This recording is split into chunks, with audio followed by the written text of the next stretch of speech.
మనని మనం భ్రష్టు పట్టించుకున్నాం. చూడండి, రామాయణంలో మీకు ఒక వైభవం కనపడుతుంది. నేను ఈ మాట అంటే మీరు కొంచెం పరిశీలన చేయండి. వశిష్ఠ మహర్షి ఈ విషయాలన్నింటినీ బోధ చేశారు తప్ప ఏ ఒక సంఘటనలోనూ కూడా తీసుకెళ్ళి ఆ సందర్భంలో అక్కడ నిలబెట్టినట్టు మనకి కనపడదు. బాలకాండలో ప్రాక్టికల్ అంతా ఎవరు చేశారు? విశ్వామిత్రుడు చేశాడు. ఎలా చేశాడు మీరు చూడండి. వాల్మీకి మహర్షి ఎంత అందంగా రహస్యాన్ని దాచారండి. ఒకనాడు దశరథ మహారాజు గారు సభ తీర్చాడు. సభ తీర్చి తస్య చింతయమానస్య మంత్రిమధ్యే మహాత్మనః అభ్యాగచ్చన్ మహాతేజ విశ్వామిత్రో మహాముని అన్నారు వాల్మీకి మహర్షి. మంత్రులందరితో సభ తీర్చి తన కొడుకైనటువంటి రాముడికి లక్ష్మణుడికి వివాహం గురించి పెద్దలతో సంప్రదిస్తున్నాడు. వాళ్ళకి యోగ్యమైన కన్యల్ని తీసుకొచ్చి వివాహం చెయ్యాలనుకుంటున్నానయా నేను అని. ఈ మాటలు మాట్లాడుతుండగా వచ్చేసాడు. ఎవరు వచ్చేసాడు? విశ్వామిత్రో మహాముని. విశ్వామిత్రుడు వచ్చాడు.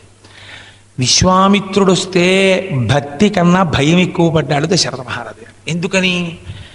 ఆయన యొక్క చరిత్ర జ్ఞాపకానికి వచ్చింది. చాలా శాపాలు పెట్టేశాడు అంతకుముందు. ఇప్పుడు బ్రహ్మర్షి అయిపోయాడు. ఇది గుర్తు లేదు, కానీ ఆయన గతం గుర్తొచ్చింది. భయపడ్డాడు. గబగబా వెళ్ళాడు, కాళ్ళు పట్టుకున్నాడు, అర్ఘ్యపాద్యాదులు ఇచ్చాడు. ఆయన ఏమంటలేదు. ఆయన ఇప్పుడు బ్రహ్మర్షి. ఆయన మాట్లాడు పూర్వంలాగా. ఆయన మౌనంగా ఉన్నాడు. అసలు విశ్వామిత్రుడు మాట్లాడలేదని ఎక్కడా చెప్పరు మహర్షి, కానీ మాట్లాడలేదని మీరు గమనించాలంతే. 1కి 10 మాటలు ఎవరంటున్నారు? దశరథుడు అంటున్నాడు. మీకేం కావాలి నేను ఇచ్చేస్తాను, మీకేం కావాలి నేను ఇచ్చేస్తాను, మీకేం కావాలి నేను ఇచ్చేస్తాను. ఆఖరణాన్ని విన్న తర్వాత అర్ఘ్యం ఇచ్చాడు, పాద్యం ఇచ్చాడు, మీరు వచ్చారన్నాడు, నా రాజ్యం పవిత్రం అయిపోయిందన్నాడు, మీ కాలు పెట్టారన్నాడు, ఇంకేమిటి నేను పొంగిపోయానన్నాడు, మీకేం కావాలి చెప్పండి రాజ్యం ఇచ్చేనా అన్నాడు. అన్నీ అన్న తర్వాత ఆయన అన్నాడు, ఏం అక్కర్లేదు, మీ అబ్బాయిని ఒకసారి నాతో పంపించు, రాక్షస సంహారం చెయ్యాలన్నాడు. అయిపోయింది అంతే. వెనక్కి పడిపోయాడు దశరథుడు. పడిపోయి ఇప్పుడు పంపనంటే మళ్ళీ ఇబ్బంది విశ్వామిత్రుడితోటి. అందుకని రామో రాజీవలోచన అని మొదలెట్టాడు. ఓన షోడశ వర్షో మే రామో రాజీవలోచన నయుద్ధయోగ్యత మత్స్య పశ్యాం సహ రాక్షసై. వాళ్ళు రాక్షసులయ్యా, రాత్రులు బాగా యుద్ధం చేస్తారు, మా అబ్బాయి నిద్రపోతాడు అని చెప్తే కోపడతాడని భయం. అందుకని మా అబ్బాయి కళ్ళు పద్మాల్లా ఉంటాయి అంటే చీకటి పడితే ముడుచుకుంటాయి, పడుకుంటాడు. అందుకని నే రానా అన్నాడు ముందోసారి. వాళ్ళు ఎంత గొప్పవాళ్ళో తెలుసా అని వాళ్ళ గురించి చెప్పాడు విశ్వామిత్రుడు. నేను వస్తే మాత్రం ఏమవుతుందిలే అన్నాడు. అప్పుడు తప్ప పంపుతానండవు. ఆఖరికి విశ్వామిత్రుడికి విసుకొచ్చి అన్నాడు, నాయనా ఇచ్చిన మాట తప్పేటటువంటి వాడా, సుఖీభవ సబాంధవ, నీవు నీ బంధువులతో కలిసి అబద్ధాలు బాగా ఆడే అలవాటు ఉన్నవాడు కాబట్టి సుఖపడు అన్నాడు. అంటే ఇప్పుడు బ్రహ్మర్షిగా చూపిస్తున్నారు. ఆయనకి ఇప్పుడు శాపాలు పెట్టడం పోయింది. అలాంటి వాడి ఎందు కూడా బ్రహ్మమునే చూస్తాడు. అందుకని మాట తప్పిన వాణిని కూడా సుఖపడమని చెప్పాడు. దేనికి? ఏ కారణం చేత? పెద్దలకిచ్చిన మాట తప్పిన కారణం చేత. అందుకని నేను ఎలా వచ్చానో అలా వెళ్ళిపోతాను. నువ్వేం చేస్తావు? మిథ్యా ప్రతిజ్ఞ కాకుత్సా, చెయ్యలేని పని చేస్తానని ఇన్ని డప్పాలు పలికావే, ఆ కారణం చేత నువ్వు నీ బంధువులతో సహా సుఖపడదవుగాక ఆశీర్వచనం చేశాడు. ఇప్పుడు మాట్లాడాలి. ఎవరు మాట్లాడాలి? మళ్ళీ వశిష్ఠుడు మాట్లాడాలి. ఎప్పుడు ఏ పాత్ర లేస్తే రామాయణం మారిపోతుందో వాల్మీకి మహర్షికి తెలుసండి. అది ఒక చెక్కారైనా మధురాతి మధురంగా. వశిష్ఠుడు లేచన్నాడు, ఏమిటి దశరథ, ఇది నువ్వు చెయ్యవలసిన పనేనా? నువ్వు ధర్మాత్ముడవు, నువ్వు మాట ఇచ్చావు విశ్వామిత్రుడికి, నువ్వు ఏది అడిగితే అది ఇస్తానన్నావు. ఆయన ఏమడిగాడు? నీ కొడుకుని పంపించమన్నాడు. నువ్వేమంటున్నావు? పంపనంటున్నావు. ఇప్పుడు విశ్వామిత్రుడికి ఏమైంది? కోపం వచ్చింది. లోకాలన్నీ భయపడిపోతున్నాయి. ఆయన ఏమన్నాడు? నిన్ను సుఖపడమన్నాడు. ఇప్పుడు నేను మాట చెప్తాను విను. విశ్వామిత్రుడంటే ఎవరు అనుకుంటున్నావయ్యా? బ్రహ్మర్షి. ఆయనకి తెలియనటువంటి విషయం లేదు. బ్రహ్మర్షి అయినప్పటికీ ఆయనకి తెలుసున్నన్ని అస్త్రశస్త్రములు ఈ భూమండలంలో ఎవరికీ తెలియవు. అన్ని అస్త్రశస్త్రాలు ఆయనకి తెలుసు. రాముణ్ణి ఆయనతో పంపితే అవన్నీ బోధ చేస్తాడా బోధ చేయడా పక్కన పెట్టేసేయి. విశ్వామిత్రుడితో కలిసి రామచంద్రమూర్తి వెళ్ళడమే నీ పిల్లాడికి పెద్ద రక్ష. పంపేసేయి అంతే. ఎంత పెద్ద మాట చూడండి ఇది. మీరు రామాయణంలో దీన్ని ఒడిసి పట్టుకోవాలి. సత్సంగం యొక్క గొప్పతనం అండి, మిమ్మల్ని మీరు మార్చుకోలేనప్పుడు ఒక మహాత్ముడితో కలిసి తిరగడం నేర్చుకోండి చాలు. దిద్దేస్తుంది మీ ప్రవర్తనని. ఆయన ఒప్పుకోరు, ఆయన అంగీకరించిన ఈ విషయాన్ని. ఆయన స్నేహితుడని ఎలా అనిపించుకుంటాం? ఏమంటే మీరు ఆయనతో తిరిగేవారు కదా, ఇప్పుడు ఎందుకు మీరు ఆయనతో తిరగలేకపోతున్నారు అంటే, ఆయన నన్ను దూరంగా పెట్టాడండి అని చెప్పినా ప్రమాదమే. ఆయన దూరంగా పెట్టాడంటే అదొక పెద్ద సర్టిఫికెట్, ఇంకా మిగిలిన వాడు ఎవడో దగ్గరికి రానివిడిగా. లేదు నేను ఆయన్ని వదిలిపెట్టేశానండి, ప్రమాదమే. ఆయన లోకానికి అంతటికీ కావలసిన వాడు, నువ్వు వదిలిపెట్టవలసిన అవసరం ఏంటంటే నీకు రాక్షసత్వం ప్రబలింది. రెండూ చెప్పలేవు, చాలా ప్రమాదం. అటువంటి మహాత్ముడితో కలిసి ఉండడమే రక్ష, ఇంకా వేరే రక్షణ అక్కర్లేదు. ఆయనతో ఉంటే చాలు, ప్రపంచంలో ఎవరూ ఏమీ చేయలేరు. కాబట్టి పంపనంటావేమిటాయ్, విశ్వామిత్రుడితో పంపేసేయి నీ పిల్లల్ని. ఆ మహాత్ముడు నీ పిల్లల్ని రక్షిస్తాడయా అన్నాడు. అంటే దశరథ మహారాజు గబగబా రాముణ్ణి పిలిచి, సపుత్రమూర్ధ్యుపాఘ్రాయ రాజా దశరథ ప్రియం దదౌ కుశికపుత్రాయ సప్రీతేరంతరాత్మన. లోపల మనస్సు ఆత్మయందు సంతోషించి, కృతకంగా కాదు, వశిష్ఠుడు చెప్పాడని ఇష్టం లేకుండా కాదు, గురువు మాట యందు గౌరవంతో నమ్మి, కొడుకు యొక్క తల వాసన చూసి కొడుకుని విశ్వామిత్రుడితో పంపాడు. ఇక్కడ వరకు వాల్మీకి మహర్షి చెప్పి వదిలేసి విశ్వామిత్రుడు రాముణ్ణి తీసుకెళ్ళాడు అన్నారనుకోండి రామలక్ష్మణుల్ని.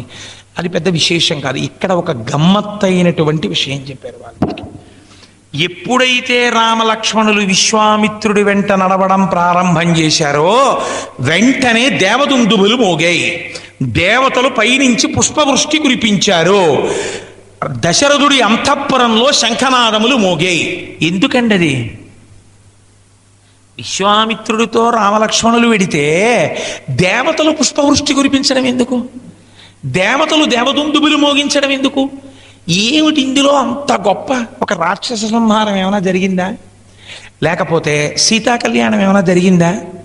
లేకపోతే ఉత్తర క్షణం మీరు అక్కడ గుర్తుపట్టడానికి లోక కళ్యాణం ఏమైనా జరిగిందా? ఎందుకు దేవదుందుబులు మోగాలి? ఎందుకు పుష్పవృష్టి కురిపించాలి? అంటే మీరేదో పరిశీలన చేయవలసినటువంటి విషయం అక్కడ ఉంది. ఇక ఇక్కడి నుంచి రాముణ్ణి నిజంగా అసలు మనందరం తెల్లవారితే రామా రామా రామా అని పొంగిపోవడానికి యోగ్యమైన రాముణ్ణి చెక్కగలిగినటువంటి శిల్పితో నడుస్తున్నాడు ఇప్పుడు రాముడు. ఇప్పుడు కథారూపంగా విశ్వామిత్రుడు మాట్లాడినా, నడువడి చెప్పినా, మాట్లాడినా, మాట్లాడకపోయినా, లేపినా, ఉపదేశం చేసినా, కర్తవ్యం చెప్పినా, ప్రతి మాటలోంచి ఒక కొత్త రామచంద్రమూర్తి ఆవిష్కరింపబడుతుంటారు. ఈ రాముడు మీకు నాకు సర్వకాలముల యందు నడువడి నేర్పగలిగిన లోకాభిరాముడు కాబోతున్నాడు. అటువంటి రాముడు విశ్వామిత్రుడి చేత దిద్దబడుతున్నాడు, చెక్కబడుతున్నాడు, చక్కదిద్దబడుతున్నాడు. అటువంటి వాడితో కలిశాడు. ఇది మహత్తరమైన క్షణం. అందుకని పుష్పవృష్టి కురిసింది. పిల్లలకి ఏనాడు అటువంటి గురువుని నువ్వు పెడతావో ఆనాడు నీ జీవితంలో నువ్వు సంతోషించాలి. నీ పిల్లలకి మంచి మాట చెప్పేటటువంటి వాడి దగ్గరికి పంపిన నాడు నువ్వు సంతోషించాలి. నీ స్కూల్లో నీతి గురించి చెప్పడానికి ఓ మంచి టీచర్ని పెట్టుకున్న నాడు నువ్వు సంతోషించాలి. తప్ప వర్కింగ్ అవర్స్ పెంచేసినాడు నువ్వు సంతోషపడిపోక్కర్లేదు, గుండెలు బాదుకోక్కర్లేదు. ఇది నేర్పింది మనకి రామాయణం. ఇప్పుడు ఏం చేశాడు విశ్వామిత్రుడు? ఏమీ మాట్లాడలేదు రామలక్ష్మణులతో, అలా వెళ్ళిపోయాడు అంతే. ఆయన వాళ్ళు ఏం చేశారు? వాళ్ళు మాట్లాడలేదు. ఎందుకండి ఇలా వెళ్ళిపోతున్నాం మనం అని వాళ్ళు అడగలేదు. వాళ్ళు వెళ్ళిపోయారు అంతే. వెళ్ళిపోయిన తర్వాత చాలాసేపు నడిచేసిన తర్వాత వెనక్కి తిరిగి చూశాడు. శహభాష్. మహానుభావుడు పోతన గారు అంటారు భాగవతంలో, కావున శిష్యులు మీరు. గురువు ఎక్కడ పొంగిపోతాడో తెలుసా అండి? అసలు గురువుగారికి కట్నాలు పట్టుకొచ్చి, గురువుగారికి ఉంగరాలు పట్టుకొచ్చి, గురువుగారికి గొలుసులు పట్టుకొచ్చి, గురువుగారికి డొనేషన్లు పట్టుకొస్తే పొంగిపోయినటువంటి గురువు నీచమైన గురువు. అదే ఆ గురువు అంటే, వాడు బరువు సమాజానికి. అది కాదు గురువు అంటే. పోతన గారు చూపిస్తారు భాగవతంలో గురువు అంటే ఎవరో. ఒక రాత్రి పిల్లల్ని దర్భలు తీసుకురండిరా అని పంపిస్తే హోరున వానొచ్చి కుచేలుడు కృష్ణుడు ఇంటికి రాలేకపోయి తిరుగుతున్నారు. తెల్లవారిపోయింది. అయ్యో నా శిష్యులు ఏమైపోయారో అని వెతుక్కుంటూ వెళ్ళాడు. సందీపని మహర్షి కనపడ్డాడు. కృష్ణుడు కుచేలుడు వాళ్ళని కౌగలించుకొని ఆయన అన్నాడు, నా కోసమని, నా మాట కోసమని దర్భలు తేవడానికి వెళ్ళి నా ఇంత వానలో చిక్కిపోయి ఇంత కష్టపడిపోయారా? అయినా కూడా అయ్యో గురువుగారు చూడు దర్భలు తెమ్మన్నారు, మబ్బేస్తోందని కూడా చూడలేదు, దిక్కుమాలిన గురువుగారు అని మీరు అనలేదా? నా కోసం దర్భలు తేవడానికి వెళ్ళి దారి తెప్పిపోయిన నా ఒక రాత్రంతా మహాటవిన్ సంచరించి తిరిగి ఇప్పుడు నేను మిమ్మల్ని ఏమంటున్నానో తెలుసా? కావున శిష్యులు మీరు శిష్యులు రా నాకన్నాడు. ఇది గురువుకి పొందవలసిన మర్యాద. గురువు ఒక మాట చెప్తే, గురువుగారు ఈ మాట అన్నారు మనం చెయ్యాలని తాపత్రయపడి తిరిగిన శిష్యుడు ఎక్కడుంటాడో ఆ శిష్యుణ్ణి చూసి గురువు అనుకుంటాడు. కావున శిష్యుడు వీడు. చూసావా, నేను ఈ మాట చెప్తే పొంగిపోయి తిరిగాడా? పిచ్చివాడు అని వీడు వృద్ధిలోకి రావాలంటాడు. ఆనాడు అన్నాడు సాందీపని మహర్షి, మీకు అపారమైనటువంటి ధనము, ఆ బంధువులు, బహుపుత్ర జయాయురున్నతులు కలుగుతాయన్నాడు. అలా కలిగాయి కృష్ణ భగవానుడికి, కృష్ణుడి వలన కుచేలుడికి కలిగాయి. గురువుల యొక్క అనుగ్రహం అంటే అలా ఉంటుంది. వెనక్కి తిరిగి చూశాడంతే వాల్మీకి మహర్షి, వెనక్కి చూశాడంతే విశ్వామిత్రుడు. నా వెనక మారు మాట్లాడకుండా వచ్చేస్తున్నారా? నేను ఎంత పొంగిపోయానో తెలుసా మీ ప్రవర్తన చూసి?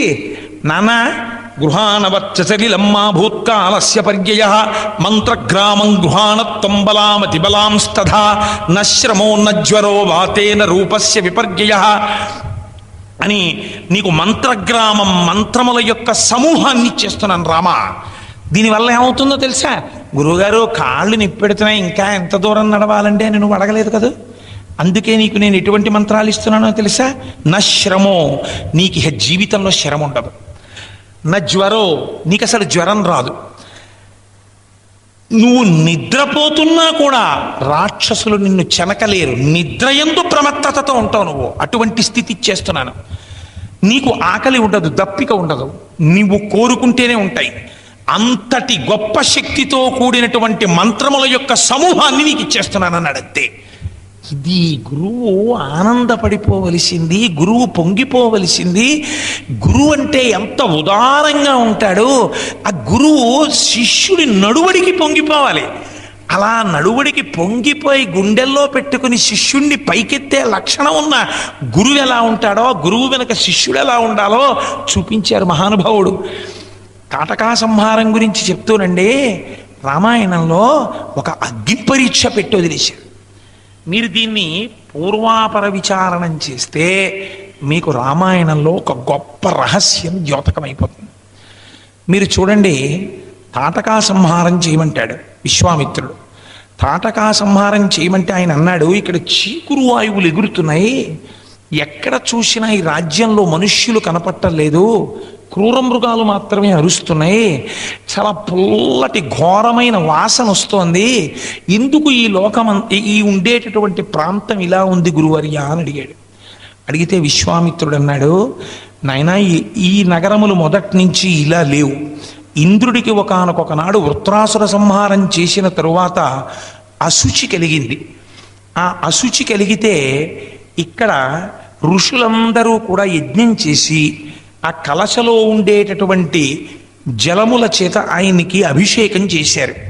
ఆయన తన శరీరంలో నుండి వచ్చినటువంటి అశుచిని, మలమును ఇక్కడ వదిలిపెట్టేశాడు ఈ నేల మీద స్నానం చేసినప్పుడు. అలాగే కరుషము, ఆయనకి వెర్రాకలి మొదలెట్టింది, ఆ ఆకలి కూడా ఇక్కడ వదిలేశాడు. ఇంద్రుడికి బ్రహ్మహత్యాపాతకం వల్ల కలిగినటువంటి ఆ మలాన్ని, అశుచిని, తర్వాత ఆకలిని, రెండింటినీ ఈ భూమి గ్రహించింది కాబట్టి ఇంద్రుడు సంతోషించాడు. ఈ నగరములకు మలదము, కరుషము అని పేర్లు వస్తాయి. ఇవి సస్యవృద్ధితో, చక్కగా పాడి పంటలతో, ప్రజలతో సంతోషంగా ఉంటాయని ఇంద్రుడు వరమిచ్చాడు. ఈ రెండు నగరాలు అలాగే శోభించాయి. అయితే చిత్రం ఏం జరిగిందో తెలుసా? సుకేతువనబడేటటువంటి ఒక యక్షుడు బయలుదేరి ఆయన చతుర్ముఖ బ్రహ్మగారి గురించి తపస్సు చేశాడు. చతుర్ముఖ బ్రహ్మగారు ప్రత్యక్షమయ్యాడు. ఏమి కావాలి నీకని అడిగాడు. అడిగితే నాకు ఒక కుమారుడు కావాలి అని అడిగాడు. అడిగితే బ్రహ్మగారు అన్నారు, నీకు కుమారుణ్ణి ఇవ్వడం కుదరదు, నీకు ఒక కుమార్తెనిస్తాను యక్షిణి అని. నీకు కుమారుడిని ఇవ్వకుండా కుమార్తెనిచ్చాను కనుక నీకు ఒక వరం కూడా ఇస్తున్నాను. పుట్టుక చేతనే నీకు కలిగినటువంటి కుమార్తెకి 1000 ఏనుగుల బలం ఉంటుంది అని చెప్పారు. కాబట్టి ఇప్పుడు యక్షులు సాధారణంగా పిరికి వాళ్ళై ఉంటారు. అటువంటి యక్షిని, అందులో ఆడది తాటక, విపరీతమైన బలాన్ని పొందింది, 1000 ఏనుగుల బలం. మీరు ఇది కొంచెం జాగ్రత్తగా గమనించాలి. ఈ బలం ఎక్కడి నుంచి వచ్చింది? గురూపదేశం వల్ల వచ్చిన బలం కాదు, మహాత్ముల్ని సేవించడం వల్ల వచ్చిన బలం కాదు. ఇది జన్మసిద్ధంగా వచ్చినటువంటి బలం. తన ప్రమేయం ఏం లేదు. తన తండ్రి గారు బ్రహ్మగారిని ప్రార్థన చేశాడు, 1000 ఏనుగుల బలం వచ్చింది. ఆయన సంపాదించింది ఏం లేదు. ఆయన ఓ కోటీశ్వరుడు కడుపున పుట్టాడు, ఐశ్వర్యానికి వారసుడయ్యాడు. అది ఎలా ఉంటుందో ఇది ఎలా ఉంటుందంతే. కానీ దాంతోపాటు ఏమొచ్చింది? అహంకారం వచ్చింది. ఇప్పుడు తండ్రి ఏం చేశాడు? కొన్నాళ్ళు పోయిన తర్వాత వేరొక యక్షుణ్ణి తీసుకొచ్చి ఈ యక్షకాంతకిచ్చి తాటకకిచ్చి వివాహం చేశాడు. వీళ్ళిద్దరికీ మారీచుడు అనబడేటటువంటి కుమారుడు కలిగాడు. ఇప్పుడు ఆ కుటుంబం ఏ జాతికి చెందిన కుటుంబము? యక్ష కుటుంబం అది. ఎందుకని? ఒక యక్షుణ్ణి వివాహం చేసుకుంది, ఒక యక్షుడు కలిగాడు. ముగ్గురు యక్షజాతికి చెందినవారు. వీళ్ళు ముగ్గురు ఇలా ఉంటే ప్రమాదం వచ్చి ఉండేది కాదు. కానీ సుందుడు అనబడేటటువంటి తాటక భర్త ఒకనాడు అగస్త్య మహర్షి కనబడ్డారు. మీకు రామాయణంలో చాలా ఆశ్చర్యం ఏమిటో తెలుసా అండి? అసలు సుందుణ్ణి అగస్త్యుడు ఎందుకు చంపేశాడో వాల్మీకి మహర్షి బాలకాండలో చెప్పలేదు. మీరు కావాలంటే ఇంటికి వెళ్ళి మూలం చూసుకోండి. ఒక మాట చెప్పారంతే. మహాత్ముడైనటువంటి అగస్త్యుడు సుందుణ్ణి శపించి చంపేశాడు. ఇప్పుడు పిల్లాన్ని అమ్మ కొట్టింది, అమ్మ పిల్లాన్ని కొట్టింది అంటే మీరు వెంటనే అమ్మని లెంపకాయ కొట్టేస్తారా? అమ్మ పిల్లాన్ని కొట్టింది అంటే ఏమిటి దాని అర్థం? పిల్లవాడు తప్పు చేసినాడు, అంతే కదండి. అంతేగాని పిల్లవాడు తప్పు చేయకపోయినా అమ్మ కొట్టినదేమో విచారణ జరుగుతుంది, ఒక విచారణాధికారిని నియమిస్తాం, 3 నెలల్లో రిపోర్ట్ వస్తుంది అని మీరు అంటారా? మీరు అనరు. అమ్మ బిడ్డని కొట్టినది కాబట్టి బిడ్డ దోషము చేసి ఉండవలేను, అంతే సిద్ధాంతం. అగస్త్యుడు మహాపురుషుడు, అటువంటి మహానుభావుడు సుందుణ్ణి శపించి చంపేశాడు అంటే సుందుడు గొప్పవాడు మీరు సర్టిఫికెట్ ఎలా ఇస్తారు? కాబట్టి సుందుడికి నడువడి తెలియదు, తప్పు చేశాడు అగస్త్యుడి పట్ల, చంపోతల పారేశాడే. ఇప్పుడు ఆవిడేం చేసింది? తాటక ఈ విషయం తెలిసింది, తన భర్త చచ్చిపోయాడు. తన భర్త చచ్చిపోయాడని తెలియగానే ఎవరు చంపారని అడిగింది. అగస్త్యుడు చంపేశాడు. ఇప్పుడు ఆవిడ అగస్త్యుడు తిరుగాడుతున్నటువంటి ఈ మలదకురూష దేశముల దగ్గరికి వచ్చింది. అగస్త్య మహర్షి చాలా పొట్టిగా ఉంటారు. ఆయన్ని చూసింది. ఈ పొట్టాడా మా ఆయన్ని చంపేసింది, చూడు వీడిని తినేస్తానంది అని పెద్ద పరుగుతో వచ్చి 1000 ఏనుగుల బలం ఉంది కదా, ఆవిడ యక్షిణి తినేయడం కోసం వస్తున్నప్పుడు ఆవిడ వచ్చి మీద పడుతుంటే ఊరుకున్నాడా మారీచుడు? ఆవిడ కన్నా ముందు వీడు పరిగెత్తుకొచ్చాడు. అసలు మా నాన్నని ఎందుకు చంపాడు అగస్త్యుడు అన్న విచారణ వాళ్ళిద్దరూ చేసినట్టు మీకు రామాయణంలో ఉండదు. పరిగెత్తుకొచ్చి అగస్త్యుడిని నేను తినేస్తానని మారీచుడి మీద పడ్డాడు. మీద పడితే అగస్త్య మహర్షి చూశారు, బ్రహ్మజ్ఞానులకు వాళ్ళ భక్తి వాళ్ళకి రక్ష. అందుకే భరతుడి పక్కన శత్రుఘ్నుడు ఉంటాడు. భక్తికి శక్తి పక్కనే ఉంటుంది, వాళ్ళ భక్తి వాళ్ళ శక్తి, వాళ్ళ జోలికి నువ్వు వెళ్ళలేవు. కాబట్టి ఏమైంది? అగస్త్యుడు ఒక్కసారి చూశాడు. చూసి యస్యాపా ద్రాక్షసోభవత్, ఓ మారీచుడా నీవు రాక్షసుడవగుదువుగాక అన్నాడు. ఇప్పుడు యక్షుడుగా పుట్టినవాడు ఏమైపోయాడు? రాక్షసుడైపోయాడు. తాటక వంక చూశాడు. చూసి నువ్వు యక్షకాంతవి, అందమైన రూపమున్నదానివి, 1000 ఏనుగుల బలమున్నదానివి, నీవు నా మీదకొచ్చి ఉద్ధతితో పడ్డావు నన్ను తినేస్తానని, అందుకని నిన్ను శపిస్తున్నాను. నీవు ఈనాటి నుండి భయంకరమైన రూపమును పొందెదవుగాక. భయంకరమైన రూపాన్ని పొంది పెద్ద పెద్ద చెవులతో ముక్కులతో లోకాన్ని పీడించి నరభక్షణం చేస్తుంటావు, మహాయక్షిడివిగా బతుకుతావు అన్నాడు. ఆవిడ మహాయక్షిణిగా ఉంది, కానీ వికృతమైనటువంటి రూపం. ఇప్పుడు ఆవిడ మారిందని మీరు అనుకుంటున్నారా? మారినవాడు ఉన్నాడు మారీచుడు, ఈవిడ మారలేదు. ఈవిడ క్రోధం ఎక్కడికి వెళ్ళిపోయిందో తెలుసా అండి? కాబట్టి ఇప్పుడు అగస్త్యుణ్ణి చంపలేనన్న విషయం అర్థమైపోయింది ఆవిడికి. కాబట్టి ఇప్పుడు ఏం చెయ్యాలి? అగస్త్యుడు ఎక్కడెక్కడ తిరిగితే ఆదరించారో వాళ్ళని చంపేస్తానంది. ఈ సిద్ధాంతానికి అర్థం ఉండదండి అసలు. ఎవరు ఆదరించారో వాళ్ళని చంపేస్తాం. మీరు ఇప్పటికీ చూస్తుంటారు ఇలాంటి విశేషాలని.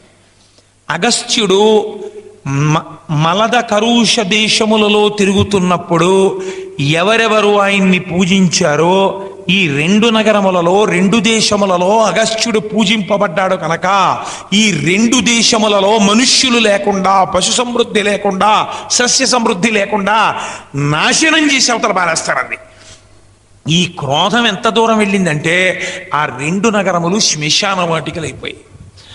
ఎప్పుడు రాబందులు తిరుగుతాయి తప్ప అసలు మనుష్యులు లేరు. ఆ స్థితి తీసుకొచ్చేసింది. అక్కడికి ఆమడ దూరంలో తాటక యొక్క ఆశ్రమం ఉంది. ఈ కథ చెప్పాడు విశ్వామిత్రుడు. ఎవరికి చెప్పాడు? రాముడికి చెప్పాడు. ఇప్పుడు రాముడు ఇది చెప్పిన తరువాత రాముడితో అన్నాడు, ఇప్పుడు ఆవిడ ఆడది కదా, అగస్త్యుడు చంపలేదు కదా, మీద పడితే శపించి కదా వదిలేశాడు. ఇన్ని మాటలు విశ్వామిత్రుడు చెప్పలేదు కాబట్టి ఒక్క మాట చెప్పాడు.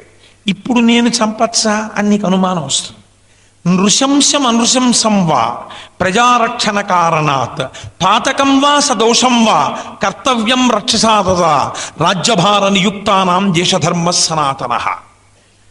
గురువు అంటే ఎలా మాట్లాడాలో చూడండి. ఇది కర్తవ్యం చెప్పాడు ఆయన. ఏమన్నాడు? అగస్త్యుడు చంపలేదు కదండి, నేను చంపచ్చా? ఆడదాన్ని చంపితే పాపం రాదా?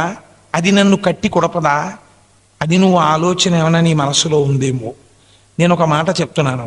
నృశంసం అనృశంసం వా ప్రజారక్షణ కారణాత్ పాతకం వా సదోషం వా కర్తవ్యం రక్షతా సదా. రామాయణం ఇప్పుడు కర్తవ్యం గురించే మాట్లాడుతుంది. అది తప్ప ఒప్ప, అది దోషమా దోషము కాదా నీకు అనవసరం. నువ్వు రాజకుమారుడివి, ప్రజల్ని రక్షించాలి. ఆవిడ ప్రజల్ని భక్షించింది, యాగాల్ని ధ్వంసం చేసింది, యజ్ఞాలు పాడు చేసింది. నీ కర్తవ్యం ఏమిటి? నువ్వు రక్షించాలి. రక్షించాలంటే ఏం చేయాలి? ఎవరు దీన్ని నాశనం చేస్తున్నారో వాళ్ళని నిగ్రహించాలి. కాబట్టి నువ్వేం చేయాలి? ఆవిడ్ని చంపేయాలి. నేను చెప్తున్నాను, చంపేసి. ఇప్పుడు రాముడు ఏమనాలి? సరే మీరు చెప్పారండి, బాగుంది, చంపేస్తారు. ఆవిడ యక్షిణి. ఇప్పుడు ఆ పాప ఫలితం వస్తే ఎవరు మీరు పుచ్చుకుంటారా? నన్ను కట్టి కుడిపేస్తే అని అడగాలి కదండి. మరి ఆయన అన్నాడు, ఇది గురువుల దగ్గర శిక్షణ పొందిన శిష్యుడు మాట్లాడవలసిన మాట. ఒక శిష్యుడు ఎదిగాడో లేదో గురువు దగ్గర మాట్లాడే మాటని బట్టి తెలిసిపోతుంది. ఆయన అన్నాడు, పితుర్వచన నిర్దేశాత్ పితుర్వచన కారణాత్ వచనం కౌశికస్యేతి కర్తవ్యమని శంకయ. ఏమయ్యా మహానుభావా విశ్వామిత్ర, నేను చంపేస్తాను తాటకని. ఎందుకు చంపుతానో తెలుసా? పితుర్వచన నిర్దేశాత్. ఇప్పుడు మళ్ళీ వశిష్ఠుడు వస్తున్నాడు లోపలికి. ఎలా వచ్చాడు? కనపడకుండా వచ్చేసాడు. మా నాన్నగారు చెప్పారు కాబట్టి చంపేస్తాను. మా నాన్నగారి యందున్న పూజ్య భావన చేత చంపేస్తాను. వాళ్ళ నాన్నగారు ఎప్పుడు చంపారు తాటకని చంపేయమని? విశ్వామిత్రుడి వెంట పంపేటప్పుడు ఒక మాట అన్నాడు, ఈయన మహానుభావుడు, ఈయన వెంట వెళ్ళు, ఈయన ఏం చెప్తే అది చెయ్యి అన్నాడు.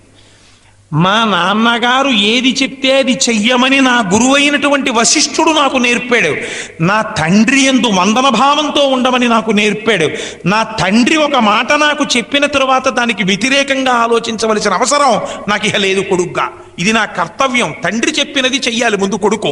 ఇదే రాముణ్ణి 14 ఏళ్ళు అరణ్యవాసం కూడా చేయించగలిగింది ఈ నిష్ఠ. ఇది వశిష్ఠుడు వేసిన పునాది. మీరు దర్శనం చేస్తుండాలి ప్రతి ఘట్టం వెనకాతల. కాబట్టి ఇప్పుడు ఏమైంది? పితుర్వచన నిర్దేశాత్, ఆ దశరథ మహారాజు గారి యొక్క మాట వలన, దశరథ మహారాజు గారి యందున్న నా గౌరవము వలన. 2 పితుర్వచన నిర్దేశాత్ పితుర్వచన కారణాత్ వచనం కౌశికస్యేతి. మహానుభావుడివి, గురువువి, నువ్వు చెప్పావు ఒక మాట అంతే. ఇంకా నేను చెయ్యొచ్చా చెయ్యకూడదా అనవసరం. అది నేను ఆ ప్రశ్న చెయ్యొచ్చా, చంపనా అండి, చంపద్దా అండి నేను ఆలోచిస్తాను అనుకుంటున్నావా? నేను అలా ఆలోచించాను. 1 నా తండ్రి యందున్న గౌరవం, 2 గురువు అయిన నీ మాట యందు నాకున్న నిబద్ధత. చంపేస్తాను. ఇప్పుడు చెప్తున్నాను, నువ్వు సంతోషించవలసిన మాట కూడా ఒకటి చెప్తున్నాను. ఇలా అనలేదు కానీ సంతోషించడానికి అంటున్నాడు. గోబ్రాహ్మణ హితార్థాయ దేశస్యాస్య సుఖాయ చ తవ చాయినా ప్రమేయస్య వచనం కర్తుముజ్యత. నేను క్షత్రియుడిగా జన్మించాను కాబట్టి నా బాధ్యత ఏమిటో తెలుసా? గోబ్రాహ్మణ హితార్థాయ, ముందు గోవుల్ని బ్రాహ్మణుల్ని రక్షించాలి. ఆ బ్రాహ్మణులు యజ్ఞయాగాదులు చేసే లోకమునకు వర్షం పడేటట్టుగా చేస్తారు. అటువంటి బ్రాహ్మణులు చేస్తున్న యజ్ఞాలను విధ్వంసం చేస్తోంది తాటక. గోవులు లేకుండా చేసి ధర్మం లేకుండా చేసింది. ఈ రెండు స్థానములను పాడు చేసినటువంటి తాటకా సంహారం చేస్తాను. సంహారం చేయడానికి కారణం ఉంది. ఏ కారణాన్ని అంత చిన్న పిల్లవాడు, ఎవరు, ఏకవస్త్రధరోధన్వీసికీ కనకమాలయ, ఇంకా మీసాలు రాని రాముడు ఎంత ధర్మం మాట్లాడుతున్నాడో చూడండి. లోకహితే రతాహ, లోకం కోసమని ఈ సంహారం చేస్తున్నాను. నీ చేస్తున్నది ఒక ఆపరేషన్. ఒక్కళ్ళని చంపుతున్నాను, లోకాన్నంతటినీ కాపాడుతున్నాను. ఇది వ్యక్తిగతంగా నేను చెయ్యవలసిన మంచి పని. ఎక్కడి నుంచి వచ్చిందండి ఇంత ప్రాజ్ఞత? Survey వేదవిద శూరాహ survey లోకహితే రతాహ. వశిష్ఠుడి యొక్క విద్యా బోధనలోంచి వచ్చింది. నిరూపిస్తున్నారు మహర్షి. వశిష్ఠుడిని తీసుకురారు, మిమ్మల్ని అవలోకనం చెయ్యమంటారు. అందుకని అంటారు గోబ్రాహ్మణ హితార్థాయ దేశస్యాస్య సుఖాయ చ. నేను దేశ సుఖం కోసమని చంపేస్తున్నాను తాటకనని. ఇప్పుడు విశ్వామిత్రుడు ఎంత పొంగిపోయి ఉంటాడో మీరు ఆలోచించండి అని తాటకా సంహారం చేశారు. తాటకా సంహారం చేస్తే దేవతలందరూ వచ్చి అన్నారు, అయ్యా విశ్వామిత్ర, నిన్ను మేము ప్రార్థన చేస్తున్నాం. ఏమిటి అన్నాడు. నీ దగ్గరున్న అస్త్రాలన్నీ రాముడికి ఇచ్చేవయ్యా అన్నాడు. ఎందుకండి ఈ మాట అంటాం అంటే, తనకి వశిష్ఠుడు నేర్పినటువంటి ధనుర్విద్యని ఆధారం చేసుకొని లోక సంరక్షణము కోసమని ఎవరిని సంహరిస్తే లోకమంతా రక్షింపబడుతుందో బాగా ఉత్తర క్షణంలో ఆలోచించుకుని గురువు యొక్క మాట మర్యాదని కాపాడి తండ్రి గౌరవాన్ని నిలబెట్టి ఒకరిని సంహరించేటప్పుడు ఎందుకు సంహరించవచ్చో కారణాన్ని తెలుసుకుని ఆవిష్కరించి చంపగలిగిన ప్రాజ్ఞత కలిగిన ఇటువంటి మహాపురుషుడి దగ్గర అస్త్రశస్త్ర సంపద ఉన్నప్పటికీ ఆయన నిగ్రహానుగ్రహ శక్తి చేత లోకములను వేధించకుండా లోకములను కాపాడడానికి రేపు ఈయన సింహాసనంలో కూర్చుంటే, భయభక్తులతో ప్రజలుంటే ధర్మము నిలబడుతుంది, రామరాజ్యం ఏర్పడుతుంది. ద్రోహులు భయపడతారు. అందుకు ఆ అస్త్రాలు ఆయనకి ఇచ్చేయని చెప్పారు వాళ్ళు. లోపల ఈ మాట పెట్టి, ఇది ఉపదేశం పొందడానికి శిష్యుడు పొందవలసినటువంటి అర్హత నిరూపించుకున్నాడు రాముడు. పక్షపాతంతో విశ్వామిత్రుడి వెంట వెళ్ళి కాకాలు పట్టి తెచ్చుకోలేదు గురువు దగ్గరే. గురువుగారి దగ్గర ఎలా ప్రవర్తించాలో ప్రవర్తించి నేర్చుకున్నాడు. నువ్వు నీ గురువు దగ్గర అలా ప్రవర్తించడం నేర్చుకో అని అన్యాపదేశంగా లోకానికి నేర్పాడు. దేవతలు వచ్చి చెప్పారు ఇవ్వయా అని కూర్చోబెట్టాడు. నా అదృష్టం, పాత్రత కలిగిన శిష్యుడు దొరికాడు. ఇన్నాళ్ళకి ఒక గురువు దొరకడం ఎంత కష్టమో ఒక శిష్యుడు దొరకడం అంత కష్టం అండి. మారీచుడు అంటాడు, సులభా పురుష రాజన్ సతతం ప్రియవాదిన అప్రియస్యతు పథ్యస్య వక్త్రాశ్రోతాచ దుర్లభ. రావణ, నీకో మాట చెప్పనా? ప్రపంచంలో ఎక్కడ చూసినా మనకి ఎందుకు వచ్చిన గొడవలే అని యువతలవాడిని పొగిడేవాళ్ళు చాలామంది దొరుకుతారు. తెలుసు మనసులో ఆయన అలా పొగడబడడానికి యోగ్యుడు కాడు. అలా తెలుసు కాబట్టి వాళ్ళు నిశ్శబ్దంగా ఉండరు. మనకి ఎందుకు వచ్చిన గొడవ అని ప్రశాంతంగా ఉండరు. పొగడబడకూడని వ్యక్తి అని తెలిసి పొగుడుతారు. అలాంటి వాళ్ళు లోకంలో అన్ని చోట్ల ఉంటారు. సులభాః పురుషారాజన్ సతతం ప్రియవాదినః అప్రియస్యతు పథ్యస్య. అవి వినడానికి చాలా అప్రియంగా ఉంటాయి, కానీ డాక్టర్ గారు చేసిన ఇంజెక్షన్లా లోపల ఉన్న రోగాన్ని నెమ్మళింపచేస్తాయి, మంచి మార్గం వైపుకి నడిపిస్తాయి. అటువంటి మాటలు చెప్పేటటువంటి వాడు లోకంలో చాలా అరుదుగా ఉంటాడు. ఒకవేళ ఉన్నా అప్రియస్యతు పథ్యస్య వక్తా శ్రోతాచ దుర్లభ.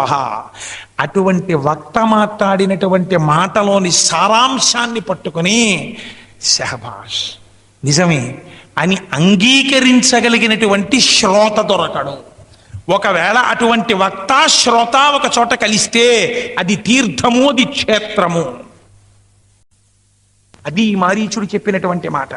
చూడండి, మహానుభావులు చెప్పచ్చు, వశిష్ఠుడు చెప్పచ్చు, విశ్వామిత్రుడు చెప్పచ్చు. వినద్దు రాముడు, వినద్దు లక్ష్మణుడు. వాళ్ళిద్దరూ వింటే కదా ఈ ధర్మం, వశిష్ఠుడు నేర్పినటువంటి ధర్మం, విశ్వామిత్రుడు నేర్పినటువంటి ధర్మం ఎంతవరకు వెళ్ళిందో చూడండి రాముడి జీవితంలో. మీకు నేను ఒక్క ఉదాహరణ చూపిస్తాను. రాముడు ధర్మాత్ముడు అని మనం అంటాం. కానీ రాముడు ఒక నిర్ణయం చేసేటటువంటి పరిస్థితులలో ఆయన ఎన్ని అగ్ని పరీక్షలకు తట్టుకోవడానికి కావలసినటువంటి మానసిక పరిణతి ఎక్కడి నుంచి వచ్చింది? గురువుల యొక్క బోధలోంచి వచ్చినట్టు మీకు రామాయణంలో అంతర్లీనంగా ప్రతి చోట ప్రకాశిస్తూ ఉంటుంది.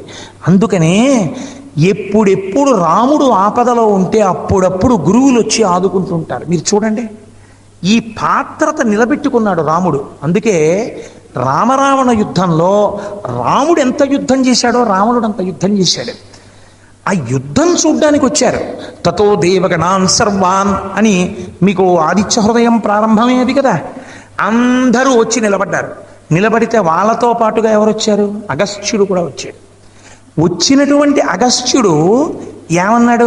రామ రామ మహాబాహో శృణుగృహ్యం సనాతనం ఏన సర్వా నరీన్ సమరే విజయిష్యసి ఆదిత్య హృదయం పుణ్యం సర్వశత్రు వినాశనం జయావహం జపే నిత్యం అక్షయ్యం పరమం శివం సర్వమంగళమాంగళ్యం సర్వపాప ప్రణాశనం చింతాశోక ప్రశమన ఆయుర్వర్ధనముత్తమం రశ్మివంతం సముద్యంతం దేవాసుర నమస్కృతం పూజయస్వ వివస్వంతం భాస్కరం భువనేశ్వరం. ఎవరైనా ఒక స్తోత్రం చెప్పి ఫలశ్రుతి చెప్తారు. ఇది చదువుకుంటే ఏదో ఈ ఫలితం వస్తుంది అని చెప్తారు. అగస్త్యుడు ఎలా చెప్పాడు? రామ రామ మహాబాహో. రామ రామ అని పిలవడం ఏంటండి? రామ అని పిలవాలి, ఒక్కసారి పిలవాలి. రామ రామ అనడం ఏంటి? మీ బిడ్డడు ఆపదలో ఉన్నాడు అనుకోండి, మీకు ఆ ఆపద నుంచి తప్పించుకునే మార్గం తెలిసింది అనుకోండి. పిల్లాడికి రిజర్వేషన్ దొరకలేదు, చెన్నై వెళ్ళాలి, పండగల తర్వాత రోజులు, క్రిక్కిరిసిపోయిన జనరల్ కంపార్ట్మెంట్లో డోర్ దగ్గర నిలబడ్డాడు. మంచి చలికాలం. ఎక్కించిన తండ్రి గుండెలు గుడగుడలాడుతున్నాయి. అయ్య బాబోయ్, ఏమిటో పిల్లాన్ని డోర్ దగ్గర ఎక్కించేశాను, వాడేమో వెళ్ళి తీరాలి క్లాస్కి అన్నాడు, చలిగాలి ఎలా పెడతాడో అని ఎక్కించాడు. కానీ భయపడుతున్నాడు. ఇంతలో పక్క స్లీపర్ కోచ్లోంచి ఒక టీటీ గబగబా వచ్చి కాళ్ళకి దండం పెట్టి, కోటేశ్వరారు బాగున్నారా సార్, నేను ఈ ట్రైన్లో వెళ్తున్నాను, మీ ఉపన్యాసాలు వింటూ ఉంటాను అప్పుడప్పుడు, చాలా సంతోషం అండి, మీరు కానీ వస్తున్నారా, రిజర్వేషన్ ఉందా లేదా, లేకపోతే నేను ఇస్తాను ఎక్కడొక్కడ పర్వాలేదు అన్నాడు. అంటే ఇప్పుడు మీరు ఏమంటారు? అయ్యా మా అబ్బాయి వెళ్తున్నాడండి, ట్రైన్కి వదిలిపోతామని సిగ్నల్ ఇచ్చేసాడు. ఇప్పుడు పిల్లాడు చోటు చేసుకుని లోపలికి వెళ్ళిపోయాడు, దిగడానికి కుదరదు. అయ్యా నెక్స్ట్ రాజమండ్రిలో మా అబ్బాయిని మీ దగ్గరికి రమ్మని చెప్తాను, అడిగి వాడేనంటే వాడు వస్తాడు, మీరు ఎక్కేసేయండి అయ్యా, రాజమండ్రిలో వస్తాడు, కొంచెం బెర్త్ ఇప్పించండి అని. ఇప్పుడు వాడు ఆపదలో ఉన్నాడు, మీరు ఎలా పిలుస్తారు? ఒరే షణ్ముఖ అని పిలవరు. ఒరే షణ్ముఖ షణ్ముఖ టీటీ గారు ఉన్నారే, ఆయన దగ్గరికి నెక్స్ట్ రాజమండ్రిలో వెళ్ళి పరిగెత్తుతూ చెప్పేస్తారు. ఆర్తి కలిగినప్పుడు గురువుకి రెండు మాటలు, తండ్రి రెండు మాటలు పిలుస్తాడు. ఒరే షణ్ముఖ షణ్ముఖ, ఒరే రామ రామ. పిలవడంలో గురువు ఆర్తి చూడండి, అలా ప్రకాశింపచేసేసాడు అంతే భాషలో వాల్మీకి మహర్షి. రామ రామ మహాబాహో శృణుగృహ్యం సనాతనం. నాన్న రామ రామ, నువ్వేం బెంగపెట్టుకోకు, గొప్ప విద్య నీకు బోధ చేసేస్తున్నాను, ఇది వినరా, ఇది ఒక్కసారి చెప్పరా, ఏమవుతుందో తెలుసా? సర్వశత్రు వినాశనం. ఈ దిక్కుమాలిన రావణాసురుడే పాటే, సర్వశత్రువులు మడిసిపోతారు. నీకు ఉపదేశం చేసేస్తున్నాను రామా, చదివేసేయంతే. నేను స్నానం చేయలేదంటావేమో, కాంతారేషు భయేషు చ, మహారణ్యమైనా పర్వాలేదు, చెప్పాయి ఆదిత్య హృదయం. చెప్పేశాడు, వినేశాడంతే. రాముడు తెలుసు, శిష్యుడి పాత్రత తెలుసు. ఏమిటండి ఇన్ని అస్త్రశస్త్రాలు వేస్తే నేను నిగ్రహింపబడిన వాడు, నేనేమో ఇది కూర్చునే రశ్మిమంతం సముద్యంతం దేవాసుర నమస్కృతం పూజేస్వ విశ్వంతం భాస్కరం భువనేశ్వరం అని మళ్ళీ కోదండం పట్టుకుంటే చచ్చిపోతాడు రావణాసురుడు అని రాముడు మనస్సులో అన్యథాభావన ఉన్నవాడైతే అసలు చెప్పడు అగస్త్యుడు. ఇది శిష్యుడికి ఉండవలసిన లక్షణం. తన గురువు చెప్పిన మాట యందు నిబద్ధత. నా గురువు చెప్పాడంటే దానికి తిరుగులేదు, ఆ విశ్వాసం శిష్యుడికి ఉండాలి, అది నిలబెడుతుంది. చెప్పేసి ఏం చేశాడు అగస్త్యుడు? జగామచ యథాగతం. ఆదిత్య హృదయం జరివి రావణాసురుణ్ణి రాముడు సంహరించేంత వరకు ఉండి చూశావానే చెప్పిన ఆదిత్య హృదయం వల్ల చంపేశావు రామా అని అందరి మధ్యలోంచి వచ్చి, గురుగారు నిజమేనండి, ఒకసారి ఉండండి, నమస్కారం పెడతాను, పంచల్చా పట్టుకొస్తుంది, సీతమ్మ ఉండండి అని చెప్పేంత వరకు అగస్త్యుడు నిలబడలేదు. అది గురువు అంటే. అది పనిచేసిన తర్వాత వాడు ఏమైనా ఇస్తాడేమోనండి, కాసేపు పక్కన ఆ పక్కన నించుందాం, కాసేపు ప్లాస్టిక్ కుర్చీలో కూర్చుందామన్న దిక్కుమాలిన నడుబడి గురువులకు ఉండదు. జగామచ యథాగతం. నేను చెప్పానంటే వాడు చావకపోవడం ఏంట్రా, తర్వాత వస్తుంది వార్త, వాడు ఎలాగో చచ్చిపోతాడు. That is the confidence of a guru. వెళ్ళిపోయాడంతే అగస్త్యుడు. అది ఈ మాట చెప్పడం ఎందుకండి ఆదిత్య హృదయంలో? జగామచ యథాగతం, చదవరా ఆదిత్య హృదయం. నమ్ము, రాముడు నమ్మాడు, రావణుణ్ణి చంపాడు, చెప్పి అగస్త్యుడు వెళ్ళిపోయాడు. నీ ఆరోగ్యం నిలబడుతుంది ఆదిత్య హృదయం చదివితే. ఎందుకు నమ్మవు? నమ్మి చదువు ఆదిత్య హృదయం. నీ ఆరోగ్యానికి ఎదురు లేదు, కవచం కట్టుకున్నట్టే నువ్వు. నేర్పుతున్నాడు మహర్షి, మహానుభావుడు, లోకమునందు అవ్యాజమైనటువంటి ప్రేమతో వజ్రాల్ని తీసుకొచ్చి చేతిలో పెట్టేస్తున్నారు రామాయణంలో. కాబట్టి ఇప్పుడు ఏమైంది? పాత్రతని నిలబెట్టుకున్నాడు రామచంద్రమూర్తి. ఒక్కొక్క అడుగు తీసి అడుగు వేస్తే ఎంత అందంగా చెప్పాడండి. అహల్య జీవితం గురించి చెప్పినటువంటి విశేషం నాకు నిజంగా ఎంత ఆశ్చర్యంగా ఉంటుందంటే, రామాయణం చెప్పినటువంటి రోజులలో నేను రామాయణం బాలకాండ చెప్తున్నప్పుడు ఈ అహల్య వృత్తాంతాన్ని చెప్పి నేను ఇంటికి వెళ్ళిపోయిన తర్వాత నాకు ఎంతమంది ఆడపిల్లలు ఫోన్ చేశారంటే ఆ రోజుల్లో, ఏమండి మీరు చెప్పినటువంటి అహల్య వృత్తాంతం వినడానికి వచ్చాం మేము ప్రత్యేకంగా. ఎందుచేతనంటే ఎక్కడ ఎప్పుడు దీన్ని చర్చకొచ్చినా మహాపతివ్రత అని భారతీయ వాంగ్మయంలో చెప్పబడినటువంటి ఒక స్త్రీ పతిత, తెలిసి తెలిసి వ్యభిచారము చేసినది అహల్య అన్న కోణంలోనే మాట్లాడతారు తప్ప అసలు విశ్వామిత్రుడు అహల్య గురించి ఎలా మాట్లాడాడో మీరు చెప్పిన తరువాత మా అందరికీ అహల్య ఫోటోలు దొరికితే ఇంట్లో రూముల్లో పెట్టుకోవాలని, పూజ చెయ్యాలని అనిపించిందండి. అహల్యామాత గురించి మేము పొంగిపోతున్నామని ఆడపిల్లలు, మెడిసిన్ చదువుతున్న వాళ్ళు, ఇంజనీరింగ్ చదువుతున్న వాళ్ళు నాకు ఫోన్లు చేస్తే నా జన్మ సార్థకత పొందిందని నేను సంతోషించాను ఆ రోజుల్లో. చూడండి విశ్వామిత్రుడు ఎంత అందంగా చెప్తాడో. ఆయన ఏమీ దాచలేదు, కానీ అడుగుతున్నవాడెవరు? ఇంకా పెళ్లి కాని పిల్లాడు అడిగాడు. ఇప్పుడు అహల్య విభిచారం గురించి చెప్పాలా చెప్పకూడదా? చెప్పాలి, అబద్ధం చెప్పకూడదు. గురువు ఎంత అందంగా మాట్లాడాడో చూడండి, ఏదీ దాచలేదు, అలాగని ఏది అతిగా మాట్లాడలేదు. అహల్య ప్రీతి పురస్సరంగా ఇంద్రుణ్ణి కలిసింది. ఒక్క మాట అన్నాడంతే ఆయన. వాల్మీకి మహర్షి ఒక్క శ్లోకంలో అద్భుతమైన మాటలు రాశారు. ఆవిడంది ఇంద్రుణ్ణి చూసి, ప్రీతోస్మి సురశ్రేష్ఠ, నేను చాలా ప్రీతిని పొందానయా నీ సమాగమంలో, మా ఆయన వచ్చేస్తాడు, తొందరగా వెళ్ళిపో. ఇది చాలదు అహల్య తప్పు చేసిందనడానికి? ఇంకా మీరేమైనా దాచాలా? ఏమీ దాచక్కర్లేదు, ఈ ఒక్క మాట చాలు. ఇంతలో వచ్చాడు ఎవరు? అగస్త్యుడు.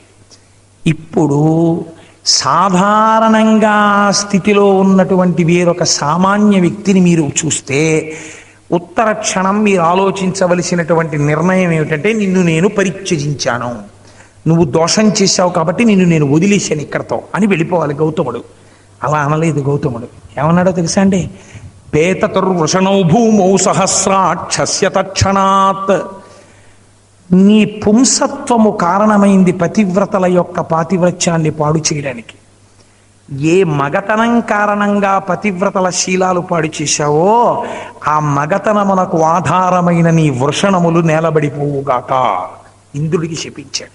చాలు, ఇంక నిన్ను చూసి ఎంతమంది ఎలా నవ్వుతారో చూద్దుగాడు. అహల్య వంక చూశాడు. నువ్వు చేసావు దోషం, నేను కాదని తెలుసు, ఇంద్రుడని తెలుసు, తెలిసి కలిసావు, మా వారు వస్తారు వెళ్ళిపోమ్మని చెప్పావు. గౌతముడి కన్నా ఇంద్రుడు నీ మనస్సుకి ఎందుకు ప్రీతిపాత్రుడయ్యాడు? ఇంద్రుడు అధికారంలో ఉన్నాడు, ఇంద్రుడికి ఐశ్వర్యం ఉంది. అధికారము ఐశ్వర్యము ఈ రెండింటినీ నీ మనసు కోరిందంటే ఈ రెండు దేని ప్రభావము? రజోగుణ ప్రభావం. రజోగుణం ఎందులోంచి వస్తుంది? ఆహారంలోంచి వస్తుంది. అంటే నీ ఆహారమునందు ఏదో దోషం ఉంది కాబట్టి నువ్వేం చేస్తావో తెలుసా? వాయుభక్ష నిరాహారా తప్యంతి భస్మశాయిని. నువ్వు వాయువుని మాత్రమే తిను. ఇప్పుడు ఆయన భార్యని విడిచిపెట్టలేదు, దిద్దుకుంటున్నాడు తన భార్యని. వాయుభక్ష, గాలిని తిను. నిరాహారా, ఆహారం ముట్టుకోకు. తప్యంతి, తపస్సు చేస్తూ ఉండిపో. నువ్వు అలా తపస్సు చేస్తూ ఉండిపోతే నీ మీద వచ్చి బూది కప్పేస్తుంది. అసలు నువ్వు ఉన్నావన్న విషయం ఎవరికీ తెలియదు, నువ్వు అలా ఉండిపోయావని నీకు తెలియదు, తపస్సులో ఉండిపోతావు. భస్మశాయిని, అలా ఉండు. ఒకనాడు రాముడు వస్తాడు, ఆయన యొక్క పాద పరాగము సోకి నువ్వు మళ్ళీ చైతన్యమును పొందుతావు. శిలైపోయినట్టు చెప్పలేదండి రామాయణంలో. శిల అయిపోతే మళ్ళీ ఎలా చైతన్యం వస్తుందండి? కాబట్టి నువ్వు మళ్ళీ పంచతన్మాత్రలను పొందుతావు. పొందిన నాడు నువ్వు రాఘవుడికి తిరిగి ఉపచారం చెయ్యి అని చెప్పాడు. ఇప్పుడు విశ్వామిత్రుడు ఈ మాట చెప్పాడు. ఒకానొక నాడు మహర్షులతో కలకలలాడినటువంటి ఆశ్రమం. అక్కడ అహల్య లేకపోతే ఉండలేకపోయాడయా గౌతముడు. అంత ప్రేమించాడు తన భార్యని. ఉత్తరాభిముఖంగా వెళ్ళిపోయాడు తపస్సుకి. తన భార్య చేసిన పాపం నుంచి తన భార్య తనని తాను ఉద్ధరించుకునే మార్గాన్ని ఉపదేశం చేసి వెళ్ళిపోయాడు. ఆవిడ కూడా తప్పు తెలుసుకుని తనని తాను సంస్కరించుకోవడానికి అంత తపస్సు చేస్తోంది. భస్మశ ఇని అదిగో పడిపోయిందయా అక్కడ. రామా లోపలికి రా, ఆ తల్లికి శాప విమోచనం అవుతుంది అన్నాడు. రాముడు ఇలా వెళ్ళాడంతే మహానుభావుడు విశ్వనాథ సత్యనారాయణ గారు దర్శనం చేశారు. ప్రభుమేనిపై గాలిపై వచ్చినంతనే పాషాణముకటికి స్పర్శ కలిగి ప్రభుమేని నెత్తావి పరిమళించినతో నయశ్వంభుగ్రాణేంద్రియంబునుందే ప్రభు నీలిరత్నతోరణ మంగళంగంబు కనవచ్చి రాతికి కనులు కలిగే ఆ ప్రభుడు వచ్చి ఆతిథ్యమును స్వీకరించినంత ఉపనిషత్పితానములికి హృదయ ఉపలవీధి ఉపనిషత్పితానములికి శ్రీరామ భద్రాభిరామమూర్తి యగుచుతోచే. ఆయన యొక్క కాంతి పడితే కళ్ళల్లో చైతన్యం వచ్చింది. ఆయన మీద గాలి తన మీదకొస్తే తనకి స్పర్శ జ్ఞానం కలిగింది. పంచతన్మాత్రలు పొందింది. పంచతన్మాత్రలు పొంది రాముడి వంక చూసింది. అహల్య లేచి నిలబడింది. ఇప్పుడు ఘోరమైన తపస్సు చేసి తన పాపమును పోగొట్టుకొని మహాపతివ్రత అయి నిలబడినటువంటి కాంత తాను కారణమైన తను నరుడిగా ఉన్నాడు, బ్రహ్మచారిగా ఉన్నాడు, ఎదురుగుండా నిలబడింది ఒక మహాపతివ్రత. వెంటనే గురువులు చెప్పిన మాటలు జ్ఞాపకానికి వచ్చాయి. అంతటి మహాతల్లులు దర్శనమైనప్పుడు రామ నువ్వు నేల మీద పడి నమస్కారం చెయ్యమని రాఘవౌతు తతస్తస్యాపాదౌ జగృహుతుస్తదా వాల్మీకి అంటారు.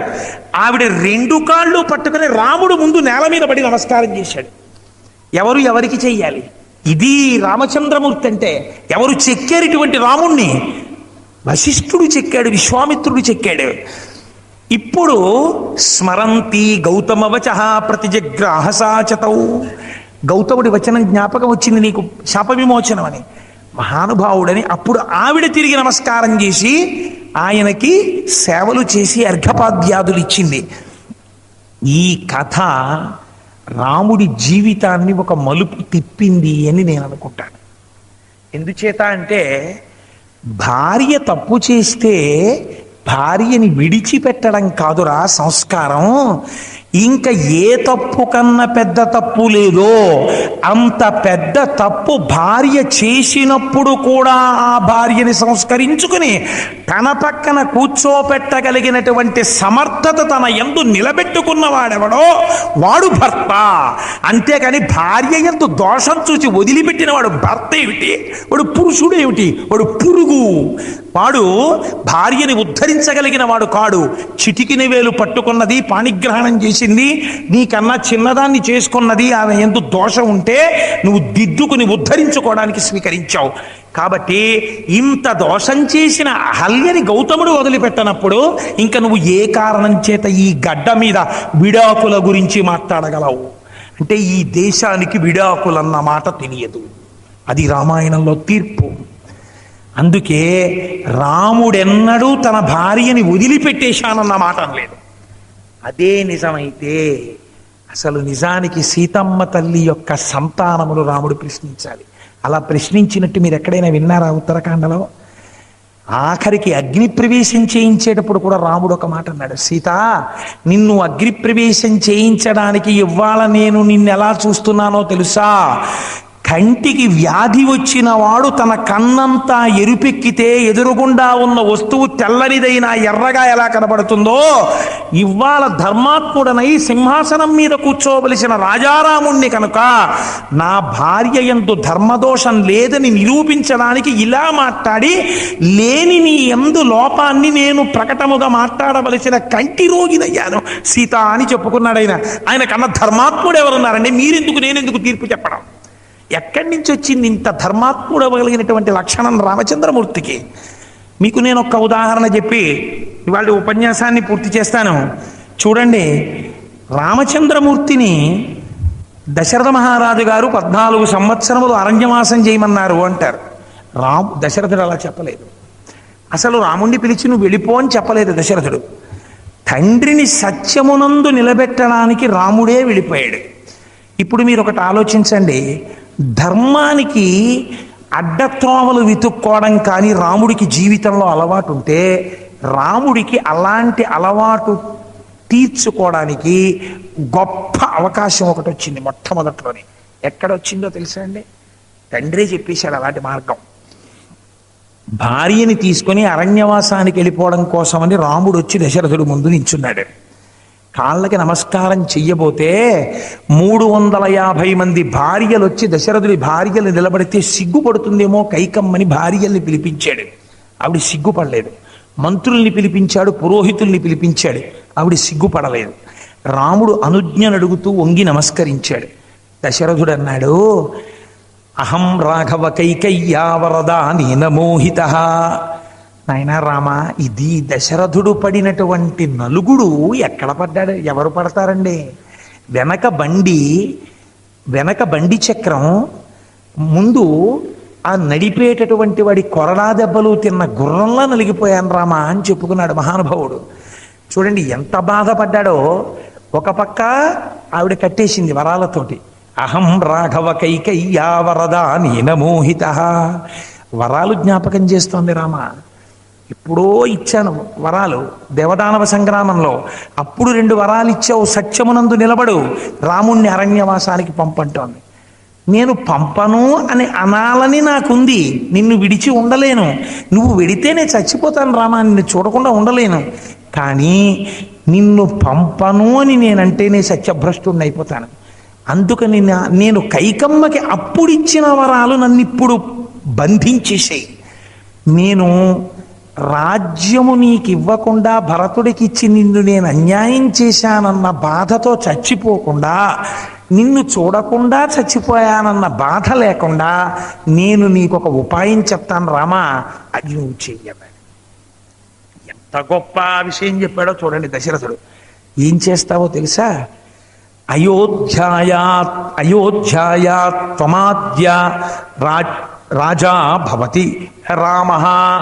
నువ్వేం చేస్తావంటే నన్ను నిగ్రహించు. నువ్వు యువకుడివి, యవ్వనంలో ఉన్నావు, అస్త్రశస్త్రములు నీకు తెలుసు. నన్ను యుద్ధంలో ఓడించేసి, నేను ఇప్పుడు యుద్ధం చేయలేను, పెద్దవాడిని, 60,000 సంవత్సరాలు వచ్చాయి. నన్ను ఓడించి నన్ను ఖైదులో పెట్టేయి. నన్ను ఖైదులో పెట్టేస్తే ఇప్పుడు ఏమైంది? నువ్వు ధర్మబద్ధంగా రాజ్యాన్ని క్షాత్ర బుద్ధితో గెలుచుకుని తెచ్చుకున్నావు, పట్టాభిషేకం చేసుకో. నన్ను తీసుకెళ్ళి ఒక జైల్లో పారాయి, గదిలో. ఇప్పుడు నేను ధర్మం తప్పానా? వరం కైకకి ఇచ్చాను, నువ్వు పాటించలేదు. నువ్వు పాటించకుండా నువ్వు తప్పు చేసావా? నన్ను యుద్ధంలో గెలుచుకుని వీరభోజ్యంగా రాజ్యాన్ని పొందావు. నేను ఆ కటకటాల్లోంచి నిన్ను చూస్తూ కొన్నాళ్ళు ఉండి చచ్చిపోతాను రామా, అందుకని నన్ను ఓడించి ఖైదులో పెట్టేయన్నాడు. ఇదేదో బాగానే ఉంది, ఎవరి చేతికి మట్టెంటుకోదు, చాలా అందంగా కనపడుతోంది. వ్యూహరచన అని పేరు పెట్టుకుని దిక్కుమాలిన పనులు చేసే అలవాటు రాముడికి ఉన్నాయనుకోండి. నాన్నగారు ఇదేదో బాగానే ఉందండి అంటే ఆయన యుద్ధమే చేయడు, 2 చేతులు ఇలా ఇచ్చేస్తాడు, కట్టేసి గదిలో పెట్టేయచ్చు. రాముడు అన్నాడు, నాన్నగారండి మీరిచ్చినటువంటి మాట సత్యం కాకుండా చేసినటువంటి కొడుకుగా బ్రతికే కన్నా, అలా రాజ్యాన్ని పొందే కన్నా వేరొక దారుణం ఇంకా ప్రపంచంలో ఉంటుందా? కొడుకన్నవాడు దేనికి? తండ్రిని సత్యమునందు నిలబెట్టినవాడు కొడుకు, తండ్రి మాట నిలబెట్టినవాడు కొడుకు. అలా నేను కొడుకుని కావాలి. అందుకని మీరు ఆశీర్వచనం చేయండి, 14 ఏళ్ళు ఎంతలో తిరిగిపోతాయి, ఇట్టే తిరిగి వచ్చేస్తాను, మీరు నేను కూడా సంతోషించవచ్చు. అంతేకాని మిమ్మల్ని ఖైదు చేసి నేను రాజ్యం పొందడమా నాన్నగారు? నాకు వద్దండి. రాజ్యాన్ని వదిలిపెట్టి ధర్మాన్ని మాత్రమే పట్టుకోగలిగినటువంటి అంత గొప్ప నిష్ఠ, ఆ ధర్మము రక్షించి తీరుతుందన్న నమ్మకం, ఆ విశ్వాసం వెలవెలపోయిందనుకోండి. అంత విశ్వాసం ఎక్కడి నుంచి వస్తుందండి? కేవలం ఓ పుస్తకంలో ఏదో కథ చదివి మీరంత ధర్మనిష్టతో ఉండగలరా? మీరంత సత్యనిష్టతో ఉండగలరా? ఉండలేరు.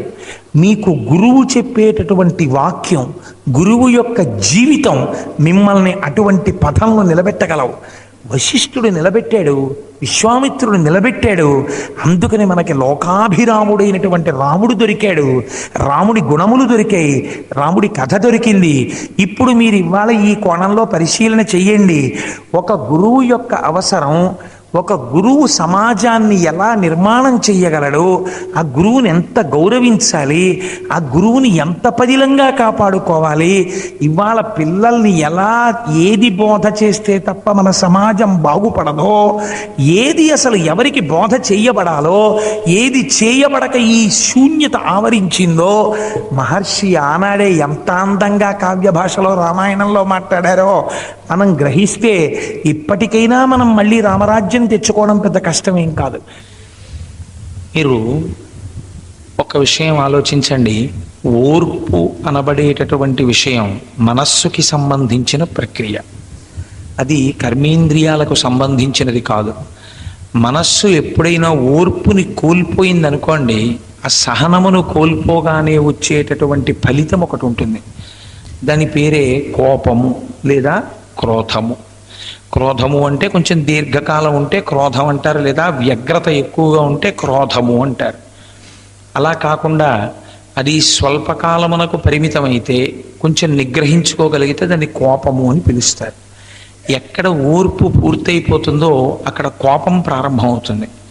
సర్వసాధారణంగా కోపం అనేటటువంటి లక్షణం మనిషిని ఉద్ధరించేటటువంటి లక్షణం అయి ఉండదు. కానీ కోపం అనేటటువంటిది రెండు బలవత్తరమైనటువంటి కారణముల చేత వస్తుంది. ఎవరికి అంటే ప్రాజ్ఞత లేని వారికి. మొదటి కోపం ఎందుకు వస్తుందంటే తగినంత ఓర్పు లేకపోవడం. ఓర్పు ఎందుకు ఉండదు అంటే ఒక తనని గురించినటువంటి తాను ఒక పెద్ద అపోహలో ఉంటాడు. నేను ఇంత గొప్పవాణ్ణి, నేను అంతటి వాణ్ణి, ఏదో నాకు ఇంత ఐశ్వర్యం ఉంది, లేకపోతే నేను ఇంతటి మహాపండితుణ్ణి, లేకపోతే నేను ఇంతటి విలుకాణ్ణి. భగవంతుడు ఇచ్చినటువంటి విభూతిని దేన్నో ఒకదాన్ని చూసుకుంటాడు. నేను ఇంత పొడుగ్గా ఉంటాను, నేను ఇంత అందంగా ఉంటాను, నేను ఇంత చదువుకున్నాను, నాకు ఆ పక్కన నేను చదువుకున్న విద్యార్హత ఉన్నది, నేను ఈ ఉద్యోగం చేస్తున్నాను, ఏదో ఎంచుకుంటాడు. ఎంచుకుని దాని వలన ఏమవుతాడంటే తాదాత్మ్యత చెందుతాడు. చెంది వ్యక్తిత్వాన్ని మలినం చేసుకుంటాడు. ప్రతి చిన్న విషయాన్ని ఆ రంగుటద్దంలోనే చూస్తాడు. నా అంతటి వాడిని నేనండి, నన్ను ఇంత మాట అండమా అంటాడు. దేన్ని తట్టుకోలేడు. ఆ తట్టుకోలేకపోవడం ఏం చేస్తుందంటే అది కోపం వైపుకి దారి తీసేస్తుంది. అస్తమానం కోపమే, అయిన దానికి కాని దానికి కోపం వస్తుంటుంది. ఈ కోపమునకు ఏమైనా ఫలితం ఉంటుందా అంటే తన కోపమే తన శత్రువు, తన శాంతమే తనకు రక్ష దయ చుట్టంబౌ. తాను చేయగలిగినది ఏం ఉండదు. రెండవ కోపం ఎలా ఉంటుందంటే తాను చెయ్యగలిగినది ఉండదు, లేదా తాను చేసినటువంటి తప్పుని తప్పుగా ఒప్పుకోలేడు. ఇప్పుడు ఏం చేస్తారంటే కోపం శేషేన పూరయేత్. ఇది తన వాళ్ళ దగ్గర నిజాయితీతో తాను అంగీకరించలేడు కాబట్టి దాన్ని ఎలా పూర్తి చేసేయాలంటే కోపంతో పూర్తి చేసేయాలి. ఏమంటే మీకు ఈ నెల జీతం ఏదో 8,000 9,000 రావాలి కదా, 5,000 ఇంటికి తీసుకొచ్చారేమిటండి అని భార్య అడిగింది అనుకోండి, తాను 4,000 రూపాయలు ఎందుకు వ్యయం చేశాడో భార్యకి చెప్పుకోలేని రీతిలో వ్యయం చేసిన వ్యక్తికి ఇప్పుడు ఆ శేషాన్ని ఎలా పూర్తి చేయాలి? తను చెప్పుకోలేడు, తన తప్పుని ఒప్పుకోగలిగిన ధైర్యం లేదు. అందుకని కోపం శేషేన పూరయేత్. అప్పుడు ఏమంటాడంటే నువ్వు నన్ను అడగగలిగిన దానివా, నా ఇష్టం, నేను సంపాదించాను, నేను ఖర్చు పెడతాను, నువ్వెవరు అడగడానికి? ఇప్పుడు ఆ భార్య అడగడం తప్పు కాదు, ఆ విషయం తనకి తెలుసు. కానీ అసలు వ్యక్తిత్వం తాలూకా పీక నొక్కేస్తాడు. నొక్కేసి ఆ కోపానికి వశుడైపోతూ ఉంటాడు. ఈ ఓర్మి తగ్గిపోవడం అనేటటువంటి విషయం జీవితంలో చాలా కష్టాల పాలు చేస్తుంది. రామాయణంలో ప్రకటంగా దీన్ని గుణం కింద మాట్లాడరు, కానీ రామాయణంలో అంతర్లీనంగా ఓర్పు గురించి వాల్మీకి మహర్షి ఎన్ని చోట్ల ఎంత గొప్పగా మాట్లాడారో మీకు నేను ఒక ఉదాహరణ చూపిస్తాను. రామాయణం బాలకాండని నేను ప్రధానంగా చేసుకుని మాట్లాడుతున్న ప్రసంగాల్లో 2వ రోజు కనుక మీరు చూడండి. కుశనాభుడు అని ఒక మహానుభావుడు ఉన్నాడు. ఆయనకి 9 కుమార్తెలు. ఆ నూరుగురు కుమార్తెలు ఆయనకి ఎలా కలిగారు అంటే ఘృతాచి అనబడేటటువంటి ఒక అప్సరస వలన కలిగారు. ఈ నూరుగురు కుమార్తెలు కూడా చక్కదనంలో ఎదురులేని వారు, అంతటి సౌందర్య రాసులు. ఈ నూరుగురు ఆడపిల్లలు కూడా గొప్ప తపశ్శక్తి కలిగినటువంటి వారు. ఒకే చోట సౌందర్యం ఉంది, ఒకే చోట తపశ్శక్తి ఉంది. ఈ నూరుగురు ఒకనాటి సాయంకాలం వేళ అంతఃపుర పైభాగంలో అనేకమైనటువంటి సంగీత వాద్య పరికరాల్ని మోగించుకుంటూ పాటలు పాడుకుంటూ ఆడుకుంటున్నారు. వాయుదేవుడు చూశాడు. చూసి ఈ నూరుగురు ఆడపిల్లలతో ఒక మాట అన్నాడు. మీరు నూరుగురు ఆడపిల్లలు, చక్కదనం కలిగిన వారు, మీరు మనుష్యులుగా ఉన్నారు కాబట్టి మీకు ఈ యవ్వనము స్థిరంగా ఉండదు, ఈ యవ్వనం వెళ్ళిపోతుంది కాలగతిలో. కానీ మీకున్నటువంటి అందాన్ని శాశ్వతత్వం చెయ్యడం కోసమని నేను మీకు ఒక ఉపకారం చేస్తాను. మీ యందు నా మనసు ప్రవర్తించింది కనుక మీ నూరుగురు నాకు భార్యలు కండి. మీరు నూరుగురు భార్యలైతే మీరు దేవతాత్వాన్ని పొందుతారు. ఆ కారణం చేత మీకు ఈ అందం పోకుండా కాపాడబడుతుంది అన్నాడు. అంటే వాళ్ళు నూరుగురు అధిక్షేపించలేదు, ఒక సత్యాన్ని చెప్పారు. నువ్వు దేవతాంశమును పొందినవాడవు, వాయుదేవుడవు. నువ్వు ఇలా ప్రవర్తించకూడదు. పెళ్లి కాని ఆడపిల్లలతో నువ్వు వచ్చి ఇలా మాట్లాడకూడదు. ఎందుకని అంటే పితాహి ప్రభురస్మాకం పరమం దైవతం హి సహా యస్యనో దాస్యతి పిత సనో భర్త భవిష్యసి. వాళ్ళు ఎంత గొప్ప మాట చెప్పారంటే ఆర్షమైనటువంటి ధర్మమును పాటించేటటువంటి, వేదములను నమ్మేటటువంటి ఈ కర్మభూమి అయినటువంటి భరత భూమి యందు ఎన్నడూ కూడా ఆడపిల్ల తన భర్తను తాను నిర్ణయించుకునేటటువంటి దుర్దినము రాకుండుగాక. ఆడపిల్లకి భర్తని తల్లిదండ్రులే నిర్ణయించెదరుగాక. మేము స్వతంత్రంగా భర్తనించుకోవడం ఏమిటయా? నువ్వు మమ్మల్ని అడగడం ఏమిటి? మేము నిన్ను చేసుకోవడం ఏమిటి? నువ్వు అడగవలసి వస్తే ఎవరిని అడగాలి? నువ్వు మా తండ్రి గారిని అడగాలి. నువ్వెవరిని అడుగుతున్నావు? మమ్మల్ని అడుగుతున్నావు. అలా అడగచ్చా? అడగకూడదు. నువ్వు కోపగిస్తాననుకుంటున్నావేమో. మీకు ఒక్క మాట చెప్తున్నాను. నువ్వు దేవతలలో ఒకడవై ఉండవచ్చు, వాయుదేవుడవై, కానీ మాకు తపశ్శక్తి ఉన్నది. నువ్వు చేసినటువంటి తప్పిదమునకు ఇప్పుడే మేము నిన్ను దేవతాస్థానము నుంచి తొలగతోయగలం, కానీ మేము అలా తొలగతోయ్యం. ఎందుచేతనంటే పొరపాటన్నది ఎవరి వల్ల అయినా జరుగుతుంది. నీ తప్పు తెలుసుకొని నువ్వు దారి విడు అన్నారు. ఎంత మర్యాదగా మాట్లాడారో చూడండి. వాళ్ళు ఒక మాట కూడా అన్నారు, నువ్వు ఇదే మాట మా తండ్రి గారిని అడుగు. మీ కుమార్తెలైన నూరుగురులను నేను ఒక్కడనే భార్యలుగా చేసుకుందాం అనుకుంటున్నాను అని అడుగు. మా తండ్రి గారు ఒకవేళ కన్యాదానం చేయడానికి అంగీకరిస్తే ఒక వ్యక్తికే మా నూరుగురును భార్యలుగా ఇస్తానంటే పితాహి ప్రభురస్మాకం దైవత పరమం దైవతం హి సహా. మా తండ్రి గారు అలాంటి నిర్ణయం చేస్తే మేము నూరుగురము ఆ వ్యక్తికే భార్యలమవుతాం, నీకు భార్యలమవుతాం తప్ప మేము నిర్ణయించుకోం అన్నాడు. అంటే వాయుదేవుడికి ఆగ్రహం కలిగి వాయు ప్రసరణం శరీరంలో నిలబడిపోయింది అనుకోండి, వెంటనే శరీరం ఏమైపోతుందంటే కొయ్యలా అయిపోతుంది. అందుకే ఉచ్ఛ్వాస నిశ్వాసాలు ఆగిపోతాయి కనుక శవం కొంతసేపు అయ్యేటప్పటికి కర్ర ముక్క ఎలా అయిపోతుందో అలా అయిపోతుంది.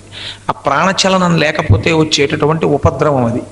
ఇప్పుడు వాయుదేవుడు వాళ్ళ శరీరంలో ఉండేటటువంటి స్థానములలోకి విశేషంగా ప్రవేశించి ఆ శరీరం వంకర్లు తిరిగిపోయేటట్టుగా చేసేసాడు. అందగత్తెలే కానీ గూని వచ్చిన వాళ్ళు ఎలా వంగిపోయి భూమి మీద పడిపోతారో అలా నూరుగురు కాంతలు కూడా వంకర్లు తిరిగిపోయి రాజాంతఃపురంలోకి వచ్చి రాజుగారి పాదముల మీద పడి ఏడ్చారు. తండ్రే ప్రభువు. తండ్రి చూసి అన్నాడు, మీరెవరు అన్నాడు. అంటే ఆశ్చర్యం చూడండి, ఒక తండ్రి తన కుమార్తెల్ని గుర్తుపట్టలేనంతగా వికారం పొందేటట్టు చేశాడు వాయుదేవుడు. చేస్తే వాళ్ళు అన్నారు, నాన్నగారు మేము మీ కుమార్తెలం, ఇలా వాయుదేవుడితో మాకు సంవాదం జరిగింది, మేము ఆయనతో మాట్లాడాము, ఆయన ఆగ్రహించి మమ్మల్ని ఈ రకంగా చేశాడు, మేము వచ్చి మీ పాదముల మీద పడ్డామన్నాడు. అంటే తండ్రి అన్నాడు, అమ్మ మీకు తపశ్శక్తి ఉంది కదా, మీరు తిరిగి వాయుదేవుణ్ణి శపించలేదా? మీకు అపకారం చేశాడు కదా, మీరు శపించలేదా అని అడిగాడు. అడిగితే పెళ్లి కాని ఆడపిల్లలండి రామాయణంలో వాళ్ళు నూరుగురు. వాళ్ళు అన్నారు, నాన్నగారు తపశ్శక్తి ఉన్నంత మాత్రం చేత ఒక వ్యక్తి తప్పు చేశాడు కదా అని తిరిగి శపించడమే చేస్తే ఇంకా ఓర్మి అన్న మాటకి అర్థం ఎక్కడుంది అని అడిగారు. అడిగితే తండ్రి పొంగిపోయి అన్నాడు, అమ్మా క్షమాదానం క్షమా యజ్ఞ క్షమా సత్యం హి పుత్రికా క్షమా యశ క్షమా ధర్మం క్షమయా విష్టితం జగత్. రామాయణంలో ప్రాణప్రదంగా నేను